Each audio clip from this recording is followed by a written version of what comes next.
तुर्की में तुर्क सदर अर्दोगान के लॉकडाउन के खत्म करने के ऐलान के साथ ही रूसी सयाहों की आमद के साथ ही तुर्की में सयाहत पर छाए सयाह दिल छट गए हैं और एक बार फिर तुर्क शोबे हयात में अपनी खोई हुई पोजीशन हासिल करने जा रही है। पाबंदियों में नरमी के बाद तुर्की में शोबे सयाहत फिर से उरूज की जानिब गामजान है।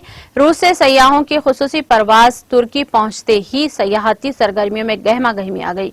रूस ने गुज़िश्ता हफ्ते तुर्की पर आयद सफर पाबंदी खत्म कर दी थी, जिसके बाद रूसी सयाह तुर्की पहुंचना शुरू हो गए हैं।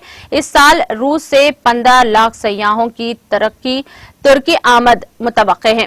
तुर्क मीडिया के रिपोर्ट के मुताबिक मास्को से पहली खुसूस परवाज 132 सयाहों को लेकर अंटालिया पहुंची तो घूमने फिरने के शौकीन अफराद के चेहरे खिल उठे।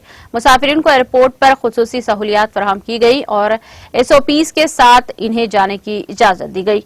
एक अंदाजे के मुताबिक सिर्फ मंगल के रोज 44 परवाजों के जरिए 12,000 रूसी सयाहों की तुर्क आमद मुतवक्के है, जो अंटालिया के खूबसूरत नजारों और दिलकश मुकामात से लुत्फ अंदोज होंगे।